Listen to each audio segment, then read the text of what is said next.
I'm tempted to make a comment here regarding the tax because the predecessor speaker pointed out and in fact exhorted all of us that we must play our due role as citizens of this country and pay tax.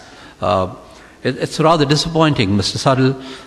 The tax to GDP ratio was 9.2% when we signed up the IMF standby agreement, in which we made a commitment to IMF that this would stand increase to 12% by 2013. The latest report that I have read says that it has declined from 9.2% to 8.26%. So that's the tragic aspect of tax collection.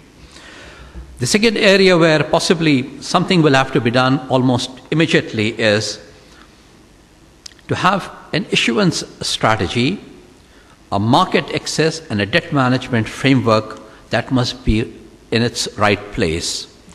Now, what is happening is that in several jurisdictions, they have systemic patterns for issuance of government securities and bonds in terms of regular calendars of issuance.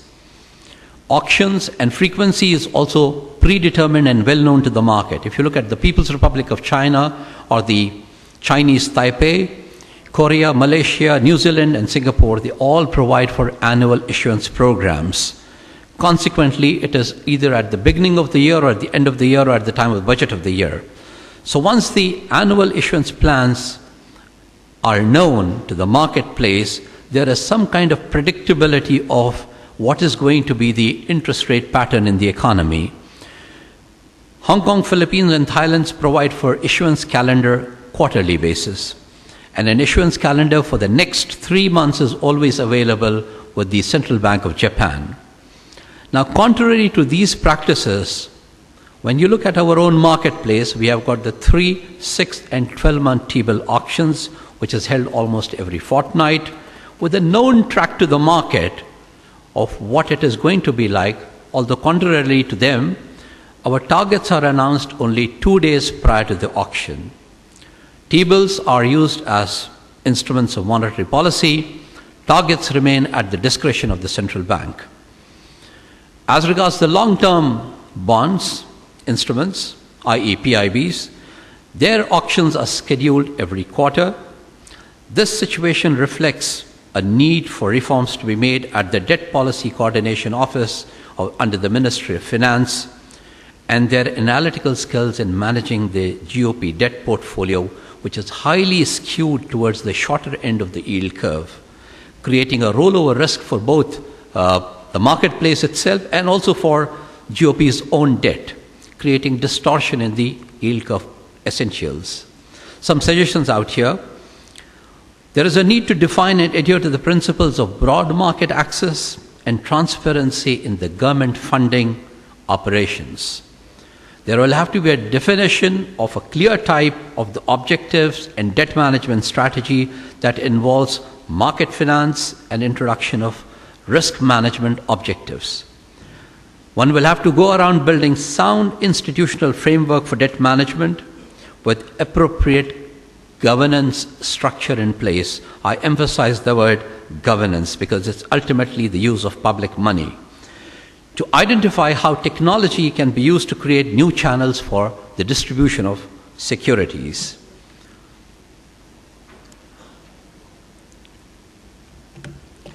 Now, the third area that requires for the development of the fixed income bond market is to have benchmark issues in the market.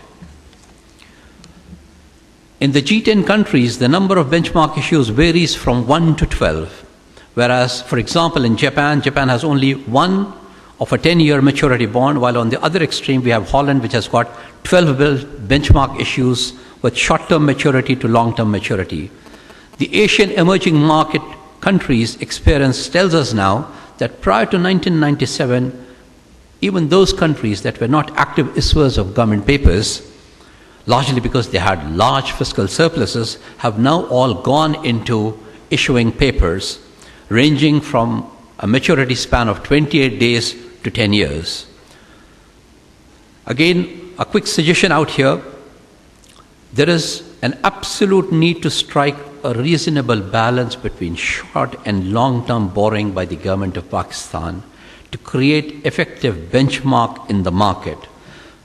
Ladies and gentlemen, this is not strange that by following this strategy, the weighted average duration of the GOP domestic debt portfolio is just less than 1.1 years, whereas a regional economy country like Sri Lanka is 1.71 years, India it is 5 years, and mostly the developed countries have got a duration of over 8 years.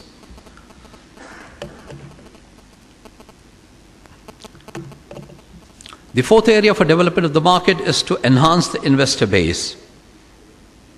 Now, the experience of developing countries in diminishing reliance on captive source of government funding reflects that until 1980s, most of Western Europe and Anglo-American countries were relying on this source. Recent example is Singapore, where even the Central Provident Fund is required to be invested in non-marketable government securities. Now, diverse investor base lowers the debt cost, there is no doubt about it, but it can also bring around certain kind of volatility in the market. As regards the retail investor base, which is the most reliable base one can look at because it takes into account security, high yields and ease to access. Foreign investor base largely enlarges the market, and also to some degree in emerging market it introduces best practices in the provision of financial services. However, they are more prone towards risk as they are more susceptible to the market volatility. Hence, it is important that prudential supervision and regulations are adequately required and are put in place before you embark as a country towards further financial liberalization. Now, the mutual fund industry obviously is the backbone of the fixed income market, which again, I would tend to say that despite its 10 or a decade of history, is in its nascent stage. Pakistan was the pioneer in the launching of the mutual fund industry in the South Asian region. The NIT was launched in 1962, and then the ICP was launched in 1966, which launched a series of closed-end and open-end mutual fund opportunities. Unfortunately, Pakistan did not maintain the tempo, and we lost out the initiatives that we had taken in middle part of 60s. However, during the recent years, in the past 5 to 7 years, the industry has made remarkable and phenomenal growth. There's no doubt about it, both in terms of its size, category, open ends and closed ends, but also in product diversification and market penetration. Very quickly offer some areas that need attention. There is a need to reform the contractual savings mechanism in the country, and including the insurance structure, gradually moving out from quantitative, restrictive investment framework to a more prudent market-based framework. There has to improve information and actuarial disclosure requirements for all the institutional investors. There is a need to review laws and regulations to collective investment vehicles in order to maintain proper separation between asset management and investment banking. Also, there is a need to improve supervision and regulation of the financial institutions themselves. There is a need to have some kind of a mechanism in the marketplace where you can have certification standards for investment advisors. There is a need to evaluate the benefits of encouraging foreign investors, such as eliminating withholding taxes on their investments. And there is a need to promote retail investors' interest through new distribution channels, including the mutual funds. The fifth critical area in my personal assessment for the growth of the fixed income market is to have a developed primary market. Having a developed primary market is a dynamic process that depends on a country's initial condition and sequencing of reforms. In some of the developed countries like the USA, we have seen some financial institutions play a dual role as primary dealers for monetary policy operations and also for fiscal policy operations of the central bank. Pakistan started developing government bonds in 2000 by introducing PIBs and making their sale through selected primary dealers.